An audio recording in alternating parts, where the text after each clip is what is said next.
The film is likewise about existence in South Vietnam under French Pilgrim rule. In any case, it is additionally an illustration of this life flipped around, as the young lady is white and poor, while the man is Chinese and rich. The film opens in the current day around 1980 with Jean Mora's voiceover as the old Durer is perusing the initial passages of the book. This is quickly trailed by a flashback to a midday in 1929 on the Mekong waterway shore. On that specific day, the 15-and-a-half-year-old young lady was getting back to Saigon, just like the 28-year-old rich Chinaman Tony Lung Ka-fai. They show up at the Mekong ship crossing, she in a public transport, and he in his dark Morris Leon Ballet limousine.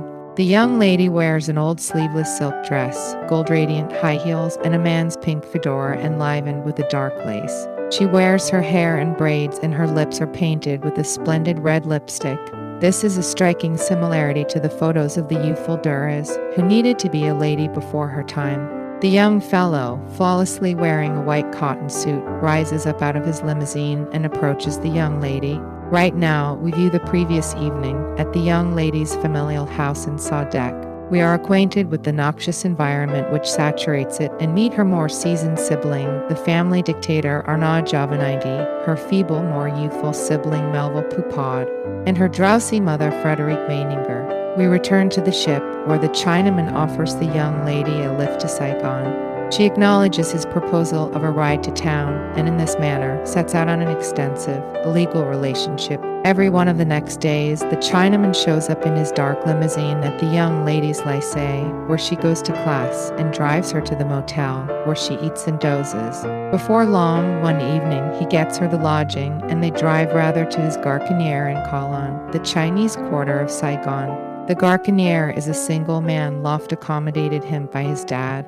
It is there that the pair have their most memorable sexual experience. During the following 18 months, the couple meet on many times in the Garçonnière. Throughout the film, we are shown 3 such experiences, each for various reasons. The circumstance the darlings wind up in is really heartfelt and unfortunate.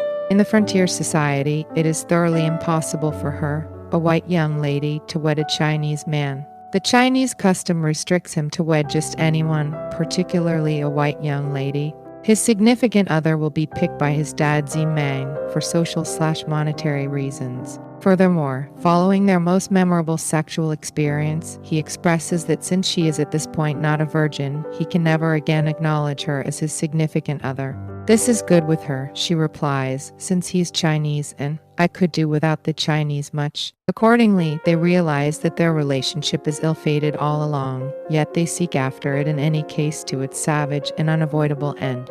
In the end, the young lady needs to show her prize to her family and fulfill the family's interest. She orchestrates a supper around for her family to meet her darling. The outcome is a ridiculous catastrophe.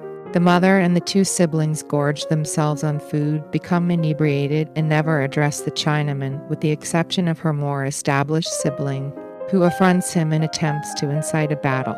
Following the supper, the gathering goes out. The youthful sibling and the young lady dance together, suggesting the curious, fairly perverted relationship which exists among them and stir the desire of the Chinaman.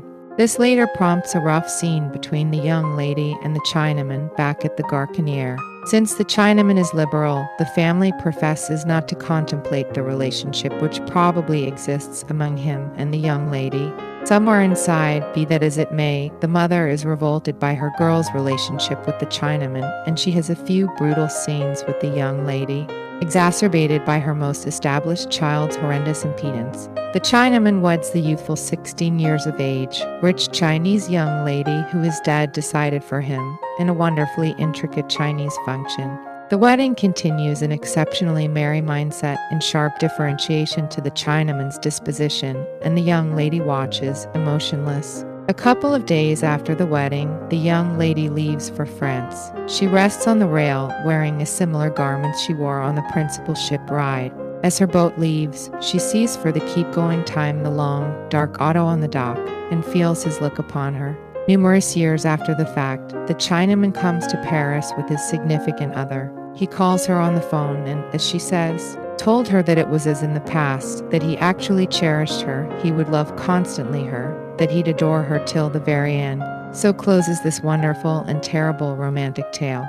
In a Hollywood film, the sweethearts might have run off and lived blissful ever later. However, this is reality with its in some way certain guidelines.